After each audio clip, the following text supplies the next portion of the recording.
வாசிக்கலாம் வாங்க. இணைச்சட்டம் அதிகாரம் 3. பின்பு நாம் திரும்பி பாசானுக்கு போகும் வழியில் சென்றோம். பாசானின் மன்னன் ஓகு தம் மக்கள் அனைவரோடும் நம்மை எதிர்கொண்டு எதிரேயியில் போரிட புறப்பட்டு வந்தான். அப்பொழுது ஆண்டவர் என்னை நோக்கி கூறியது, அவனுக்கு நீ அஞ்சாதே, ஏனெனில் அவனையும் அவன் மக்கள் அனைவரையும் அவன் நாட்டையும் உன்னிடம் ஒப்படைத்துள்ளேன். எஸ்போனில் வாழ்ந்த எமோரியரின் அரசன் சீகோனுக்கு நீ செய்தது போலவே அவனுக்கும் செய் என்றார். அவ்வாறே நம் கடவுளாகிய ஆண்டவர் பாசானின் மன்னனாகிய ஓகையும் அவன் மக்கள் அனைவரையும் நம்மிடம் ஒப்படைத்தார். அவனுக்கு சொந்தமான எவனும் எஞ்சியிராதபடி அவர்களை தாக்கினோம். அச்சமயம் அவன் நகர்கள் அனைத்தையும் கைப்பற்றினோம். அப்பகுதியில் நாம் கைப்பற்றாத நகர் எதுவுமே இல்லை. அர்கோபின் எல்லா பகுதிகளிலும் பாசானிலிருந்த ஓகின் நாட்டிலும் மொத்தம் 60 நகர்களை கைப்பற்றினோம். அந்த நகர்கள் எல்லாம் மிக உயர்ந்த மதில்களாலும் இரட்டை கதவுகளாலும் தாழ்பாள்களாலும் அரண் செய்யப்பட்டிருந்தன. அவை தவிர மதில்கள் இல்லாத நகர்களும் எண்ணிறந்தவை. அவற்றை அழித்தொழித்தோம். எஸ்போனின் அரசன் சீகோனுக்கு செய்தது போலவே எல்லா நகர்களையும் ஆண்களையும் பெண்களையும் குழந்தைகளையும் அழித்தொழித்தோம். எல்லா கால்நடைகளையும் நகர்களின் கொள்ளை பொருள்களையும் நமக்கென சூறையாடினோம். அவ்வேளையில் எமோரியரின் 2 மன்னர்களிடமிருந்தும் யோர்தானுக்கு இக்கரையில் இருக்கும் அர்னோன் ஓடை தொடங்கி எர்மோன் மலை வரையிலும் உள்ள நாட்டை கைப்பற்றினோம். சீதோனியர் அந்த எர்மோனை சிரியோன் என்று அழைக்கின்றனர். எமோரியரோ அதை செனீர் என்று அழைக்கின்றனர். சமவெளியில் உள்ள எல்லா நகர்களையும், கிளையாது முழுவதையும், பாசான் முழுவதையும், சல்கா எதிரேயி வரை உள்ள பாசானிலிருந்த ஓகின் அரச நகர்களையும் கைப்பற்றினோம். அரக்கர்களில் பாசானின் மன்னனாகிய ஓகு மட்டுமே எஞ்சியிருந்தான். அவனது கட்டில் இரும்பினால் ஆனது. அது மனிதரின் கை முழத்தின்படி 9 முழ நீளமும் 4 முழ அகலமும் கொண்டது. அது அம்மோனியரின் ரப்பா நகரில் உள்ளதென்றோ. அக்காலத்தில் நாம் உடமையாக்கிக் கொண்ட இந்த நாட்டில் அர்னோன் ஓடை கரையில் உள்ள அரோயேர் முதல் கிளையாது மலை நாட்டின் ஒரு பகுதியையும் அதன் நகர்களையும் ரூபன் குலத்திற்கும் காத்து குலத்திற்கும் நான் கொடுத்தேன். கிளையாதின் மறுபகுதியையும் ஓகின் ஆட்சிக்குட்பட்ட பாசான் முழுவதையும் மனாசேயின் பாதி குலத்திற்கு கொடுத்தேன். மேலும் அரக்கர்களின் நாடு எனப்பட்ட பாசானை சார்ந்த அர்கோபு பகுதி முழுவதையும் கொடுத்தேன். மனாசேயின் மகன் யாயிர் அர்கோபு பகுதி முழுவதையும், கெசூரியர் மாகாத்தியர் என்பவர்களது எல்லை வரை உடமையாக்கிக் கொண்டு பாசான் என்னும் அப்பகுதியை தனது பெயராலேயே அவ்வோத்து யாயிர் என்றழைத்தான். அது இன்று வரை வழக்கில் உள்ளது. மாக்கிற்கு கிளையாதை கொடுத்தேன். அர்னோன் ஓடை வரை உள்ள கிளையாதின் பகுதியையும் அர்னோன் நடு ஓடையும் அதன் எல்லைப்புற நாடும் தொடங்கி அம்மோனியரின் எல்லையாகிய யாபோக்கு ஆறு வரைக்கும் ரூபன் குலத்திற்கும் காத்து குலத்திற்கும் கொடுத்தேன். மற்றும் கினரேத்து முதல் பிஸ்காவுக்கு கிழக்கே தாழ்வாக இருக்கும் அராபாவின் உப்புக்கடல் வரை யோர்தானை எல்லையாக கொண்ட சமவெளியையும் அவர்களுக்கு கொடுத்தேன். அப்பொழுது நான் உங்களை நோக்கி கட்டளையிட்டது, உங்கள் கடவுளாகிய ஆண்டவர் இந்த நாட்டை நீங்கள் உரிமையாக்கிக் கொள்ளுமாறு தந்துள்ளார். உங்களுள் போர் வீரர் அனைவரும் போர்க்கலன் தாங்கியவராய் உங்கள் சகோதரர் ஆகிய இஸ்ரேல் மக்களுக்கு முன்னே செல்லுங்கள். உங்கள் மனைவியரும் பிள்ளைகளும் மந்தைகளும் மட்டும், உங்களுக்கு திரளான மந்தைகள் உண்டென்று நான் அறிவேன், நான் உங்களுக்கு தந்துள்ள நகர்களில் தங்கட்டும். ஆண்டவர் உங்களுக்கு அமைதி அளித்தது போல் உங்கள் சகோதரருக்கும் அமைதி அளிப்பார். உங்கள் கடவுளாகிய ஆண்டவர் யோர்தானுக்கு மேற்கே அவர்களுக்கு கொடுக்கும் நாட்டை அவர்கள் உரிமையாக்கிக் கொள்ளும் வரையிலும் நீங்கள் இருங்கள். பின்னர் நான் உங்கள் ஒவ்வொருவருக்கும் கொடுத்துள்ள உரிமை பகுதிக்கு திரும்பலாம். மேலும் நான் யோசுவாவுக்கு கட்டளையிட்டது, உன் கடவுளாகிய ஆண்டவர் அந்த 2 அரசர்களுக்கும் செய்தவைகளை நீ கண்ணால் கண்டாயே. நீ செல்கின்ற எல்லா நாடுகளுக்கும் ஆண்டவர் அதுபோலவே செய்வார். நீ அவர்களுக்கு அஞ்சாதே, ஏனெனில் உங்கள் கடவுளாகிய ஆண்டவர் உங்களுக்காக போர் புரிவார். அந்நாளில் நான் ஆண்டவரை நோக்கி மன்றாடி சொன்னது, என் தலைவராகிய ஆண்டவரே, நீர் உம் ஊழியனுக்கு உமது கைவன்மையையும் மாண்பையும் காட்டியுள்ளீர். உம் ஆற்றல் மிகு செயல்களுக்கு ஒப்பானவற்றை செய்யக்கூடிய கடவுள் எவராவது விண்ணிலோ மண்ணிலோ உண்டா? நான் கடந்து சென்று யோர்தானுக்கு மேற்கில் உள்ள நல்ல நாட்டையும் அழகிய மலைப்பகுதியையும் லெபனோனையும் கண்டிட எனக்கு அனுமதி அளியும். ஆண்டவரோ உங்கள் பொருட்டு என்மேல் சினம் கொண்டவராய் எனக்கு செவி கொடுக்கவில்லை. அவர் என்னை நோக்கி கூறியது, போதும், இது குறித்து இனி நீ என்னிடம் எதுவும் பேச வேண்டாம். பிஸ்கா மலைமுகட்டுக்கு ஏறிப்போ. மேற்கிலும் வடக்கிலும் தெற்கிலும் கிழக்கிலும் உன் பார்வையை செலுத்து. கண்குளிர பார்த்துக்கொள், ஏனெனில் நீ இந்த யோர்தானை கடந்து செல்ல மாட்டாய். நீ யோசுவாவுக்கு பொறுப்பளித்து அவனை திடப்படுத்தி உறுதிப்படுத்து, ஏனெனில் அவனே இந்த மக்கள் முன்னால் செல்வான். நீ காணும் நாட்டை அவர்கள் உரிமை சொத்தாக்கிக் கொள்ளச் செய்வான். பின்னர் நாங்கள் பெத்பகோருக்கு எதிரேயுள்ள பள்ளத்தாக்கில் தங்கினோம். இணைச்சட்டம் அதிகாரம் 4. இப்பொழுது இஸ்ரவேலரே கேளுங்கள், நான் உங்களுக்கு கற்றுத்தரும் நியமங்கள் முறைமைகளின்படி ஒழுகுங்கள். அதனால் நீங்கள் வாழ்ந்து உங்கள் மூதாதையரின் கடவுளாகிய ஆண்டவர் உங்களுக்கு கொடுக்கும் நாட்டுக்கு சென்று அதை உரிமையாக்குவீர்கள். நான் உங்களுக்கு கட்டளையிட்டு சொல்பவற்றோடு எதையும் சேர்க்கவும் வேண்டாம், அதிலிருந்து எதையும் நீக்கவும் வேண்டாம். உங்கள் கடவுளாகிய ஆண்டவரின் கட்டளைகளை நான் உங்களுக்கு கற்றுத்தருகிறேன், அவற்றை பின்பற்றுங்கள். பாகால் பெகோரில் ஆண்டவர் செய்ததை உங்கள் கண்ணால் கண்டீர்கள்.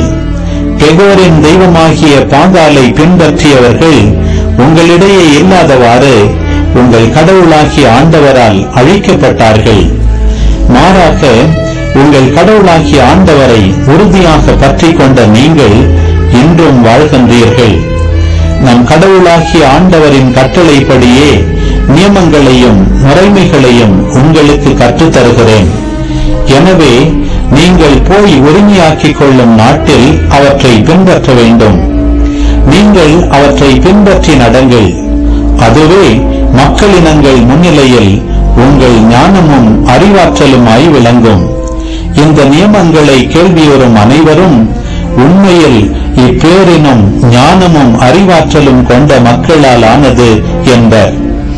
நாம் குரல் எழுப்பும் போதெல்லாம் நம் கடவுளாகிய ஆண்டவர் நம்மோடு உள்ளார்.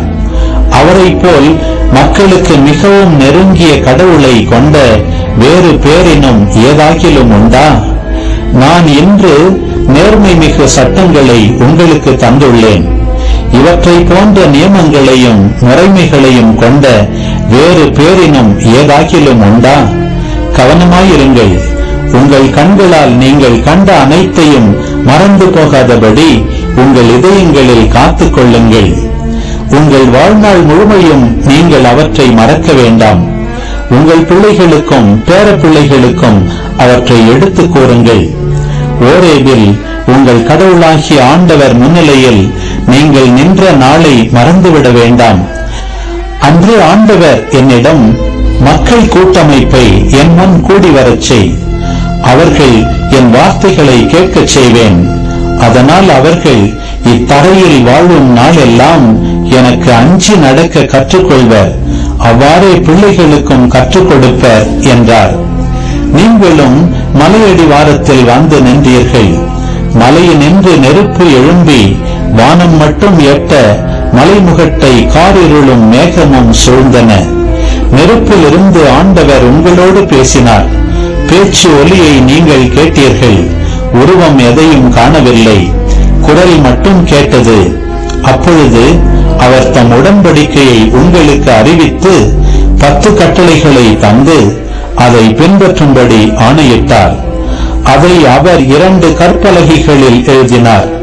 நீங்கள் சென்று உரிமையாக்கிக் கொள்ளும் நாட்டில் கடைபிடிக்கும்படி உங்களுக்கு நியமங்களையும் முறைமைகளையும் கற்பிக்குமாறு எனக்கு கட்டளையிட்டார். ஓரேபு மலையில் நெருப்பினின்று ஆண்டவர் உங்களோடு பேசிய அந்நாளில் நீங்கள் எந்த உருவத்தையும் காணவில்லை. எனவே மிகவும் எச்சரிக்கையாயிருங்கள். நீங்கள் அழிவுக்கு உள்ளாகாதபடி சிலைகளை செய்யாதீர்கள். ஆண் அல்லது பெண், நிலத்தின் விலங்குகள் அல்லது வானத்து பறவைகள், தரையில் ஊர்வன அல்லது தரைக்கு கீழே நீரில் வாழும் மீன்கள், எந்த உருவத்திலும் சிலைகளை செய்யாதீர்கள்.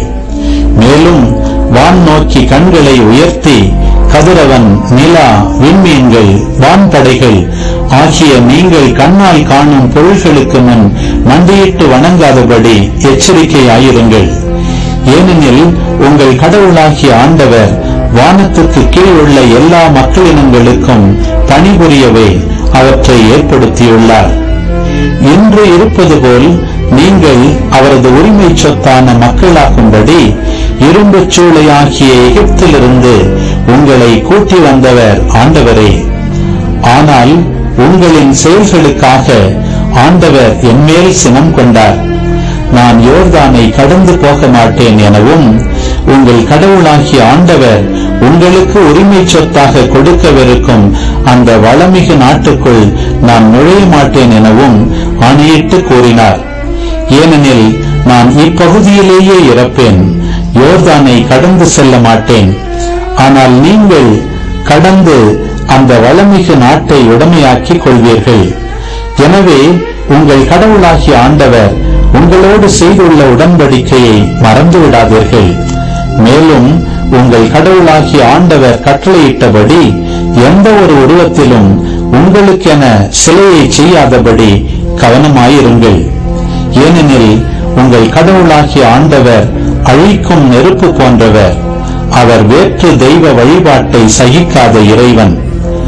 நீங்கள் பிள்ளைகளையும் பேரப்பிள்ளைகளையும் பெற்று நாட்டில் நெடுநாள் வாழ்ந்த பின் இழிசெயல் புரிந்து ஏதேனும் ஓர் உருவத்தில் சிலையை உருவாக்கி உங்கள் கடவுளாகிய ஆண்டவருக்கு எதிராக தீயதை செய்து அவருக்கு சினமூட்டுவீர்களாயின், இன்றே விண்ணையும் மண்ணையும் உங்களுக்கு எதிரான சான்றுகளாக ஏற்படுத்துவேன்.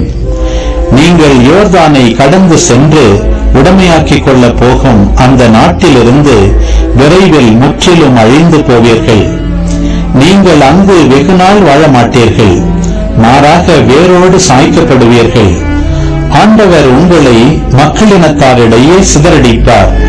அவர் உங்களை கொண்டு சேர்க்கும் வேற்றினத்தாரிடையே உங்களுள் எஞ்சியிருப்போர் எண்ணிக்கை மிகச் சிறியதாக இருக்கும். அங்கு மரத்தாலும் கல்லாலுமான மனிதரின் கையால் செய்யப்பட்ட தெய்வங்களை வழிபடுவீர்கள். அவற்றால் காணவோ கேட்கவோ உண்ணவோ நுகரவோ முடியாது. மாறாக அங்கு இருக்கையில் உங்கள் கடவுளாகிய ஆண்டவரை நீங்கள் நாடினால், உங்கள் முழு இதயத்தோடும் முழு உள்ளத்தோடும் தேடினால் அவரை கண்டடைவீர்கள். உங்களுக்கு பெரும் துயர் உண்டாகும் பொழுது இவ்வார்த்தைகளின் உண்மையை நீங்கள் உணர்ந்து கொள்வீர்கள். இறுதி நாட்களில் நீங்கள் உங்கள் கடவுளாகிய ஆண்டவரிடம் திரும்பி அவரது குரலுக்கு செவி கொடுப்பீர்கள். ஏனெனில் உங்கள் கடவுளாகிய ஆண்டவர் இரக்கம் மிகு இறைவன். அவர் உங்களை கைவிட மாட்டார், அழிக்கவும் மாட்டார். உங்கள் மூதாதையரோடு அவர் ஆணையிட்டு செய்த உடன்படிக்கையை மறக்கவும் மாட்டார். உங்களுக்கு முற்பட்ட பண்டை காலத்தை பற்றி கேட்டு தெரிந்து கொள்ளுங்கள். கடவுள் உலகில் மனிதனை படைத்த நாள் முதல் வானத்தின் ஒரு முனை முதல் மறுமுனை வரைக்கும் எங்காவது இத்தகைய மாபெரும் செயல் நடந்ததுண்டோ அல்லது இதுபோல் கேள்விப்பட்டதுண்டோ? நெருப்பின் நடுவிலிருந்து பேசிய கடவுளின் குரல் ஒலியை கேட்டும் நீங்கள் உயிர் வாழ்ந்தது போல் வேறு எந்த மக்களினமாவது வாழ்ந்ததுண்டா? அல்லது உங்கள் கடவுளாகிய ஆண்டவர் எகிப்தில் உங்கள் கண் முன்னே உங்களுக்கு செய்த அனைத்தையும் போல சோதனைகள், அடையாளங்கள், அருஞ்செயல்கள், போர், வலிய கரம், ஓங்கிய புயம் மற்றும் அச்சுறுத்தும் நிகழ்ச்சிகள் மூலம் ஓர் இனத்தை வேறொரு நாட்டினின்று தமக்கென உரிமையாக்கிக் கொள்ள முன்வரும் கடவுள் உண்டா? ஆண்டவரே கடவுள், அவரை தவிர வேறு எவரும் இலர் என நீங்கள் அறிந்து கொள்ளும்படியாக இவை உங்கள் கண்முன் நிறைவேற்றப்பட்டன. நீங்கள் கற்றுக்கொள்ளும்படி வானினின்று வந்த அவர் தம் குரலை நீங்கள் கேட்குமாறு செய்தார். தமது பெரும் நெருப்பை மண்ணுலகில் நீங்கள் காணச் செய்தார். அந்நெருப்பினின்று வந்த அவரது வாக்கை நீங்கள் கேட்டீர்கள். உங்கள் மூதாதையருக்கு அவர் அன்பு காட்டியதால் அவர்களுக்கு பின் அவர்களுடைய வழிமரபினரை தேர்ந்து கொண்டார். எனவே அவரே முன் நின்று தமது பேராற்றலுடன் உங்களை எகிப்திலிருந்து கூட்டி வந்தார். உங்களை விட ஆற்றலும் வலிமையும் மிகுந்த வேற்றினத்தாரை உங்கள் முன் நின்று துரத்தவும், உங்களை அவர்களது நாட்டிற்குள் இட்டுச் சென்று இன்றும் உள்ளது போல் அதை உங்களது உரிமை சொத்தாக தரவுமே கூட்டி வந்தார். மேலே வெண்ணிலும் கீழே மண்ணிலும் ஆண்டவரே கடவுள், அவரை தவிர வேறு எவரும் இலர் என இன்று அறிந்து உங்கள் உள்ளத்தில் இருத்துங்கள். நான் இன்று உங்களுக்கு கட்டளையிடும் அவரது நியமங்களையும் கட்டளைகளையும் பின்பற்றுங்கள். அப்பொழுது உங்களுக்கும் உங்களுக்கு பின்வரும் உங்கள் பிள்ளைகளுக்கும் எல்லாம் நலமாகும். மேலும் உங்கள் கடவுளாகிய ஆண்டவர் உங்களுக்கு எக்காலத்திற்கும் கொடுக்கும் மண்ணில் நீங்கள் நெடுநாள் வாழ்வீர்கள். அப்பொழுது மோசே யோர்தானுக்கு கிழக்கே 3 நகர்களை குறித்து கொடுத்தார். முன்பகையின்றி தவறுதலாக தன் தோழனை கொன்றுவிட்ட எவனும் இந்த நகர்கள் ஒன்றினுள் ஓடி புகுந்து அடைக்கலம் பெற்று உயிர் தப்புமாறு அந்நகர்களை குறித்தார். ரூபனியர் எல்லையில் பாலைநில சமவெளியில் உள்ள பெத்சேர், காத்தியர் எல்லையில் உள்ள கிளையாதின் ராமோத்து, மனாசே எல்லையில் உள்ள பாசானின் கோலான் ஆகிய நகர்களே அவை. இஸ்ரவேல் புதல்வரின் முன்னிலையில் மோசே அளித்த சட்டம் இதுவே. இஸ்ரவேல் புதல்வர் எகிப்திலிருந்து வெளியேறிய போது மோசே அவர்களுக்கு அளித்த சான்றுகள், நியமங்கள், முறைமைகள் இவையே. யோர்தானுக்கு கிழக்கே பெத்பகோருக்கு எதிரே உள்ள சமவெளியில் எஸ்போனில் வாழ்ந்த எமோரியரின் அரசனாகிய சீகோனின் நாட்டில் இது நிகழ்ந்தது. மோசேயும் இஸ்ரவேல் புதல்வரும் எகிப்து நாட்டிலிருந்து புறப்பட்டு வரும் வழியில் சீகோனையும் அவன் நாட்டையும் முறியடித்திருந்தனர். அவர்கள் அவனது நாட்டை தங்களது உடைமையாக்கியிருந்தனர். மேலும் பாசானின் அரசன் ஓகின் நாட்டையும் யோர்தானுக்கு கிழக்கே வாழ்ந்த எமோரியரின் 2 அரசர்களையும் முறியடித்திருந்தனர். அர்னோன் ஓடை கரையில் உள்ள அரோயேர் முதல் எர்மோன் என்ற சிரியோன் மலை வரையிலும், யோர்தானுக்கு கிழக்கே அராபா பாலைநிலம் அனைத்தையும், பிஸ்காவிற்கு கிழக்கே தாழ்வாக இருக்கும் அரபா கடல் வரைக்கும் அவர்கள் கைப்பற்றியிருந்தனர். இணைச்சட்டம்